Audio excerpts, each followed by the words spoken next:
Peggy 18.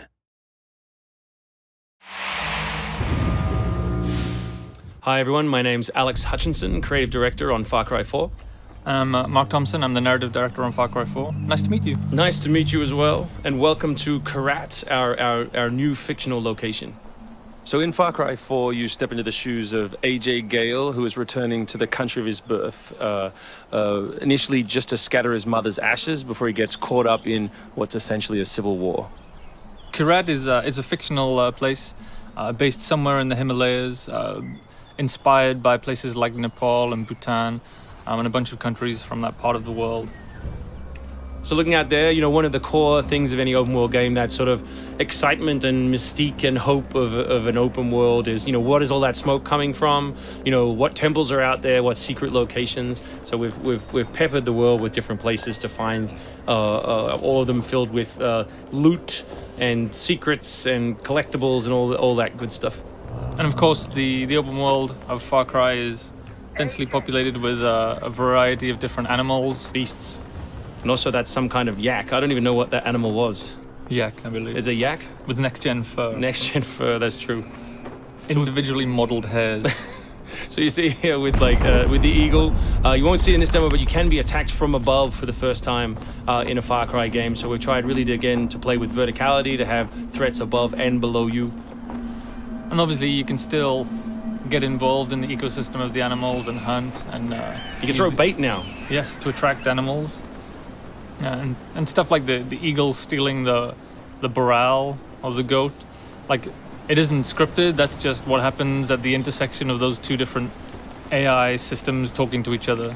The goal being that every player tells themselves a different story, that they get different surprises, that they have a different story to tell their buddies when they come to work the next day or go back to school or whatever. So there are a bunch of new tools in Far Cry 4, one of which you'll see here is the grapple. We wanted to make something that allowed you to clamber over those annoying cliffs you sometimes came across in Far Cry 3, and something that would also lean into the much more vertical, much more mountainous regions we were building in this game. And that was a pretty simple example, but the level designers get pretty crafty with the setup.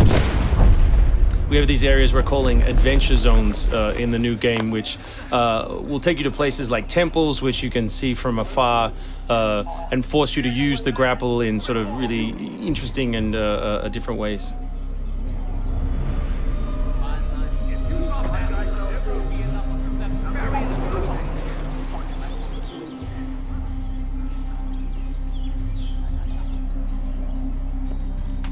The auto crossbow is a new stealth weapon that we've introduced for Far Cry 4. It adds a little more versatility than the bow did in Far Cry 3. Obviously it sacrifices the long range for rapid fire, but it's still a super useful stealth weapon. So this is one of my favorite bits. This if you look down when you're meleeing in the new game, you kick. So you can do all kinds of fun setups such as that. Kicking things is hilarious. I expect people around the world to be kicking rocks, explosive barrels, dead bodies, come November.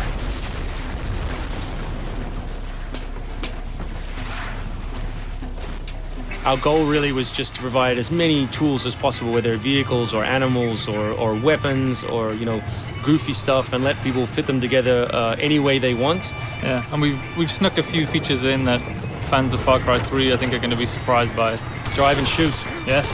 So drive and shoot, obviously it's a bit frustrating to be chasing someone forever and have to sort of drive in front of them, pull over and wait for them to get out. So now in the vehicles you can drive and shoot with any one-handed weapon. And you can also do driving takedowns from any vehicle, which I really like. So this idea of leaping from your vehicle into another vehicle, do horrible things to them, boot them out the side, and then continue on your merry way. You can now deliver death without even leaving your seat. So wingsuit is still here, and it's really cool, as you see, and actually when the space became more vertical, it actually became more fun. The mountainous environment means that there's a lot more wingsuiting to be found. And hopefully you won't get it before the middle of the game. You will. Hopefully you will get it before the middle of the game. That's the current plan. But we are many months away from watching you guys abuse us online. Means that there's a lot more wingsuiting to be found. And hopefully you won't get it before the middle of the game. So here you'll get a look at elephants. Elephants are awesome. Probably my favorite animal in the game. Weaponized in many different ways. You can drive them into a rage, watch them smash the other characters in the world, or you can clamber on top of one and drive it through the gate yourself. My favorite animal is the human animal. It's very Far Cry 2 of you, Mark. Oh, it's the shark of darkness. So co-op is a massive part of the new game. It's one of our big ways of opening up the open world and letting you play any way you want. So basically, when you ask your buddy to join, all the solo missions turn off, and you're left with all of the open world toy, the outposts, the fortresses, the towers, all the quests to play any way you want.